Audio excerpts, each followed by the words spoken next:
हमारे यहाँ के लोकप्रिय उम्मीदवार धीरज कुमार जी बरनाला में कोई परिचय नहीं जरूरत पड़ती है, संगठन के साथ जुड़े हुए बहुत सेवा भावी और अन्य अन्य तरीके से जिस प्रकार से उन्होंने समाज में अपना स्थान बनाया है, अगर इनको बरनाला का गौरव कहा जाए तो मैं समझता हूँ उनको सही मायने में सम्मान होगा। हमारा योगदान वर्षों वर्षों से रहा है। एक कर्मठ कार्यकर्ता, ईमानदार व्यापारी, मेहनती लोक सेवक और एक कर्मयोगी जिन्होंने अपने पूरे जीवन समाज को समर्पित किया है, सेवा भाव से बरनाला के अंदर अपनी छाप छोड़ी है। मैं समझता हूँ धीरज कुमार जी अब आपको एक नई जिम्मेदारी बरनाला के विधायक के रूप में निभानी है और पूरे मेहनत से बरनाला में एक नई क्रांति आए, बरनाला में औद्योगिक विकास हो। बरनाला जो वास्तव में प्रसिद्ध है, कई सारे यहाँ पे उद्योग की दृष्टि से, कपड़ा व्यापार की दृष्टि से मंडी बहुत बड़ी है यहाँ की। एक जमाने में इस पूरे इलाके में कॉटन का, कापूस का बहुत बड़ा पैदावार होता था। मैं समझता हूँ हम सबकी जिम्मेदारी है कि फिर एक बार हम बरनाला को वो पुराना स्थान दिलवाएं, फिर एक बार पंजाब में बरनाला की आन बान शान और बड़े रूप से पहचानी जाए। पहचान बनाने की जिम्मेदारी मेरे भाई धीरज कुमार जी और फौजी धर्म सिंह फौजी जी इस क्षेत्र में काम करें, ऐसी आशा के साथ मैं आज यहाँ पे आया हूँ। आने वाले दिनों में 20 तारीख को बरनाला के सामने एक चुनौती होगी। चुनौती ये रहेगी कि हमें बरनाला में तेज गति से विकास चाहिए, बरनाला में एक अच्छा विधायक चाहिए, बरनाला एक अच्छा विधायक थे जो राज्य में भारतीय जनता पार्टी और उसके मित्र पक्षों की गठबंधन की अच्छी सरकार देने में अपना योगदान दे, या एक अराजकता फैलाने वाली पार्टी, एक ऐसी पार्टी जिसने पूरे पंजाब में कानून व्यवस्था को खत्म किया, एक ऐसी पार्टी जो झूठे वादे लेके दिल्ली से यहाँ पे आई है। इन दो पार्टियों को घर बेच के भारतीय जनता पार्टी को विजय दिलाने का काम हम सबका सामूहिक जिम्मेदारी है। पुलवामा के उस बहुत ही दुर्भाग्यपूर्ण घटना, हमारे 40 सीआरपीएफ के जवान ने सुप्रीम सैक्रिफाइस देश के लिए बलिदान दिया अपने जीवन का। मैं समझता हूँ हम सब ने हमारे पुलवामा के जवानों को एक श्रद्धांजलि के रूप में आज तय करना है कि पंजाब किस प्रकार के नेतृत्व का समर्थन करेगा। क्या एक ऐसे पार्टी का समर्थन करेगा जिसका प्रदेश का अध्यक्ष खुलेआम पाकिस्तान का समर्थन करते हैं, खुलेआम आईएसआई के जनरल बाजवा को जाके गले मिलते हैं। एक मौका है हम सबके सामने कि इन अपराधियों को जो सजा दे सके, जिससे पूरे हिम्मत के साथ पाकिस्तान को पुलवामा का जवाब दिया, ऐसे नेता नरेंद्र मोदी का समर्थन करना है, या इन पार्टियों का जो कानून व्यवस्था पूरे पंजाब में बिगाड़ चुके हैं, जो पार्टी पंजाब के प्रधानमंत्री तक को सुरक्षा ना दे पाए, वो सामान्य व्यापारी, सामान्य आदमी, सामान्य नागरिक की क्या सुरक्षा करेगा। मैं समझता हूँ पंजाब को अगर हमें प्रगति के मार्ग पे लेके जाना है, पंजाब पे अगर उद्योग को और बढ़ावा देना है, पंजाब पे अगर हमें किसानी क्षेत्र में और ज्यादा वृद्धि करनी है तो एक ऐसी पार्टी जो हर वर्ग की चिंता करे, जो सारे समाज को साथ लेके चले, जो सभी के लिए एक उज्जवल भविष्य दे, ऐसी पार्टी जो प्रधानमंत्री नरेंद्र मोदी जी के साथ कंधे से कंधा मिलके एक डबल इंजन की सरकार पंजाब में आए और जो पंजाब को आगे चल के अव्वल नंबर 1 स्टेट बनाने का काम करे, ऐसी पार्टी जो पंजाब को सुरक्षा के रास्ते पे लेके जाए, जो पंजाब को औद्योगिक विकास के रास्ते पे लेके जाए, जो पार्टी किसानों की भी चिंता करे, हमारे युवा युवतियों की भी चिंता करे, महिलाओं बहनें बेटियों की भी चिंता करे।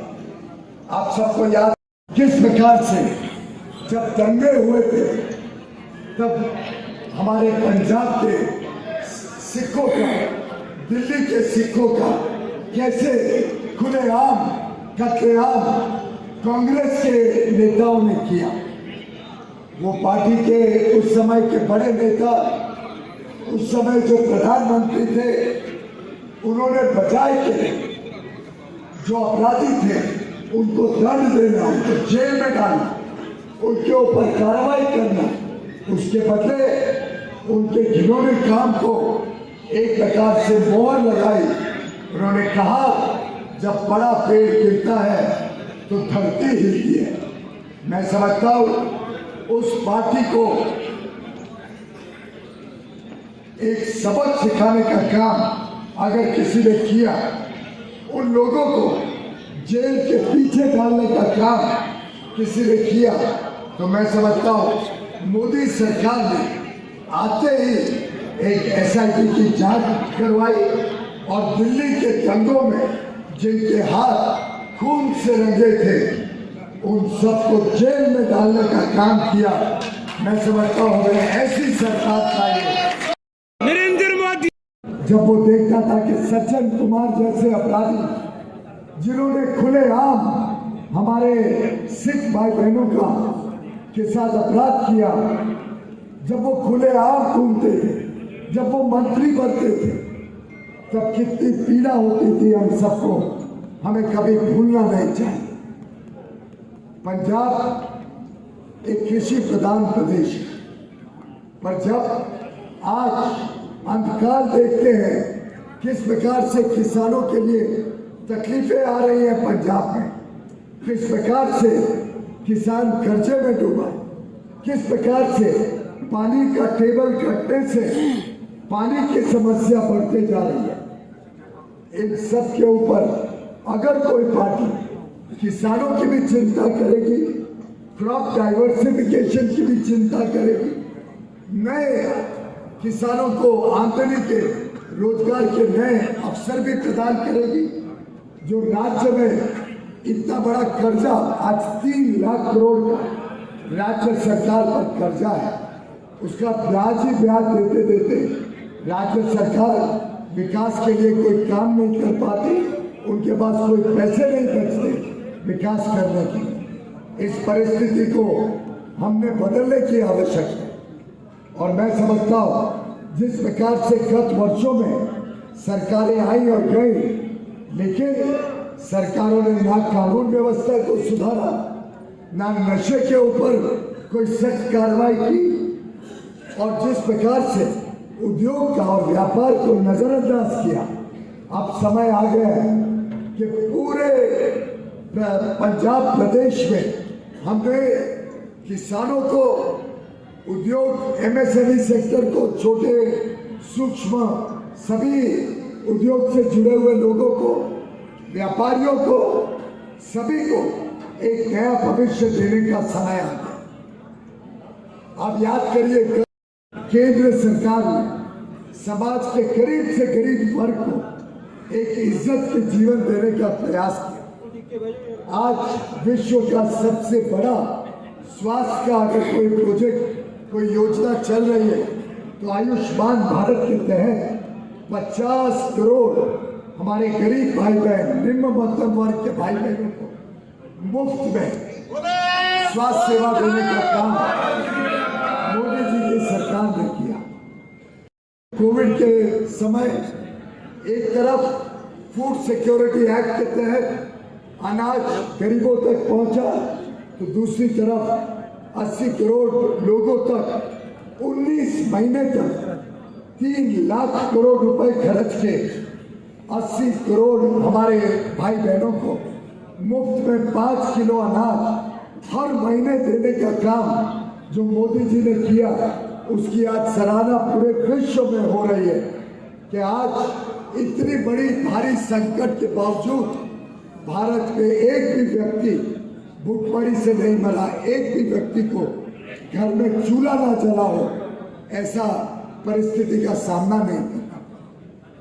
एमएसपी पे जो खरीद होती है वो गत वर्षों में हमने लगातार बढ़ाई और पिछले वर्ष लगभग 133 लाख मीट्रिक टन गेहूं पंजाब से खरीदी गई।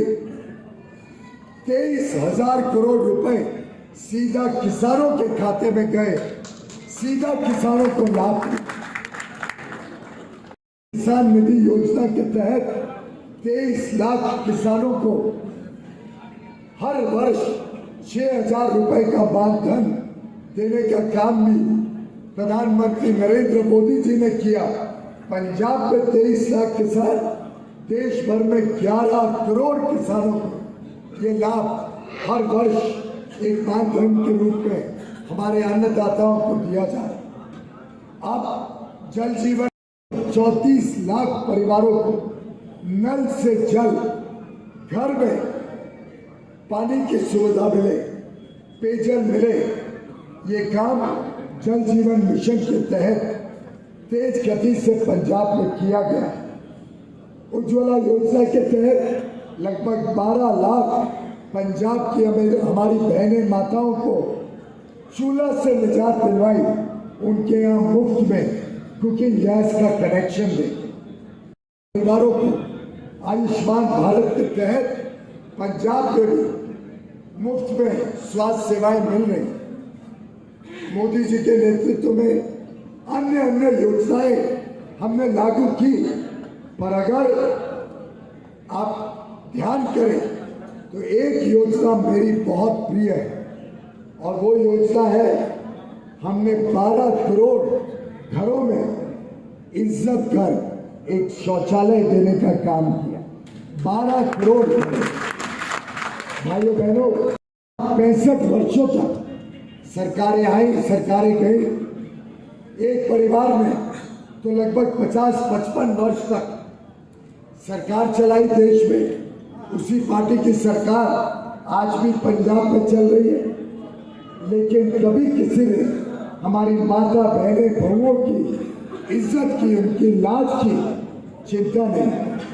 कभी ये नहीं सोचा कितनी शर्मिंदगी होती होगी कि उनको खेत में शौच के लिए जाना, सूर्योदय के पहले जाना, दिन भर तकलीफ सहन करना।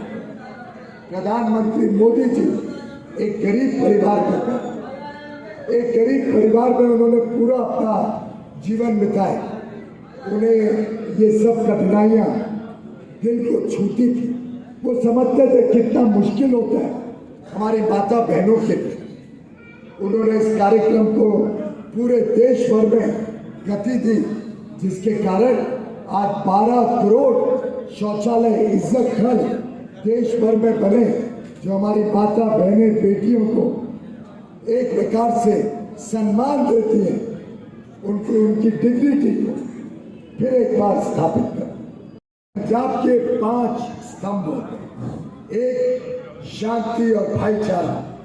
हम सब मिलजुल के प्रदेश को नई ऊंचाइयों तक लेके जाएंगे। दूसरा, माफिया से मुक्ति और नशा मुक्त पंजाब। एक ऐसा पंजाब जहां नशा को पूरी तरीके से खत्म किया जाएगा।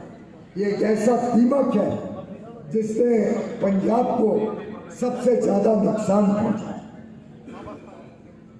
हर युवा को रोजगार देने के लिए भी हमारी सरकार प्रतिबद्ध रहेगी। बेरोजगारी भत्ता 2 वर्ष तक हर उस नौजवान को जो ग्रेजुएट बने 4,000 रुपए का बेरोजगारी भत्ता 2 वर्ष तक दिया जाए। 5,000 नए स्टार्टअप्स के लिए एक नया स्टार्टअप फंड, जिससे नए रोजगार के अवसर और हमारे जो युवा युवती नए नए आइडियाज, नई नई योजनाएं लाते हैं, उनको हम सहायता देने का काम करेंगे। एक खुशहाल पंजाब तभी हो सकता है जब हमारे किसान खुशहाल हो और निरोगी हो। पंजाब में हर व्यक्ति को अच्छी स्वास्थ्य सेवाएं मिले, अच्छी शिक्षा मिले, अच्छा कौशल विकास मिले, उसके लिए भारतीय जनता पार्टी और हमारे मित्र दलों की सरकार प्रतिबद्ध रहेगी। पंजाब में नए रूप से औद्योगिकरण को बल देने का काम भारतीय जनता पार्टी करने के लिए प्रतिबद्ध है। हम 20,000 करोड़ रुपए का एक इंडस्ट्रियल पैकेज पंजाब में लाएंगे, जिससे पंजाब को उच्च स्थान भारत के टॉप 5 स्टेट्स, जो सबसे आगे 5 राज्य हैं, उन 5 राज्यों में लेके जाने का काम हम पंजाब पे करना चाहते हैं। कि बरनाला कारीगरी में और हस्तकला में भी बहुत प्रसिद्ध है। हैंडलूम सेक्टर यहाँ का वर्षों से अच्छा काम करने के लिए विश्व भर में माना जाता है। हम 100 करोड़ रुपए से यहाँ पे फिर एक बार हमारे हैंडलूम और हैंडीक्राफ्ट सेक्टर, जो हमारे कारीगर हैं, जो हस्तशिल्प है, उन सब के लिए नई योजना लाके या हैंडलूम और हैंडीक्राफ्ट सेक्टर को भी भविष्य में और बल देने का काम करें। अगर किसी ने सिखों की सांस्कृतिक जरूरतों को सबसे प्रथम रखा है तो माननीय प्रधानमंत्री नरेंद्र मोदी जी ने रखा। आखिर लंगर में जो लंगर लगता है, उसमें जो भी खाते खरीदे जाते हैं, उसको जीएसटी से मुक्त करने का काम किसने किया है? प्रधानमंत्री मोदी जी। प्रधानमंत्री मोदी जी ने किया। जब हमारे सबके गुरु गोविंद सिंह जी के 350वीं जयंती मनानी थी, तब देश और विदेश पूरे विश्व भर में ये काम करना प्रधानमंत्री नरेंद्र मोदी जी ने इसको आगे बढ़ाया और पूरे विश्व में गुरु गोविंद सिंह जी का नाम प्रसिद्ध करने का काम किया, डेवलप करने का काम, जिससे हम सब अब गुरुद्वारा दरबार साहिब करतारपुर तक जाके दर्शन दे सके। ये काम मोदी जी ने किया। जो 3 गुरु ग्रंथ साहिब जी अफगानिस्तान में जब स्थिति बिगड़ी, वहां से लाने का काम मोदी जी ने सुनिश्चित किया। मोदी का विकास किसने अपने जिम्मे लिया? मोदी जी ने लिया। जलियांवाला बाग में एक भव्य मेमोरियल, जो हमारे उन वीरों को यादगाश में बनाया गया, जिन्होंने देश की आज़ादी के लिए अपना बलिदान दिया, ये काम भी प्रधानमंत्री नरेंद्र मोदी जी ने किया। मैं समझता हूँ मोदी जी जो विकास के लिए प्रेरित है, जिस प्रकार से 2400 घंटे विकास के लिए काम करते हैं, ऐसा प्रधानमंत्री भारत ने ना पहले कभी देखा है। और आज उसी के कारण 8 साल सरकार केंद्र में चलाने के बाद विश्व में अगर सबसे लोकप्रिय कोई नेता कोई भी देश का है तो उसमें प्रधानमंत्री मोदी जी का नाम नंबर 1। पंजाब भाजपा का नाम, भाजपा का नाम, भाजपा का नाम। और हम आज एक संकल्प लेके जाए। आज हम सब एक प्रतिज्ञा करें कि हमारा आशीर्वाद हमारा प्यार पंजाब में भाजपा के साथ है, भाजपा के मित्र पक्षों के साथ। आपके सामने दोनों उम्मीदवार आज खड़े हैं जो आपके लिए एक नया पंजाब बनाने के लिए प्रतिबद्ध है। एक डबल इंजन की सरकार अब पंजाब को चाहिए। मेरा विश्वास है कि आप सब कमल के फूल पर बटन दबाएंगे, हॉकी और गेम पर बटन दबाएंगे, टेलीफोन पर बटन दबाएंगे और भाजपा के नेतृत्व में इस गठबंधन को फिर एक बार अपना समर्थन देके यहाँ पे एक अच्छी सरकार, एक ऐसी सरकार जो पंजाब को विकास के लिए नए अवसर दे और नई ऊंचाइयों तक लेके जाए। विकास के लिए आपका समर्थन, आपके विश्वास, आपका आशीर्वाद के लिए मैं अनुरोध करने आया हूँ। बहुत बहुत धन्यवाद। भारत माता की, भारत माता की।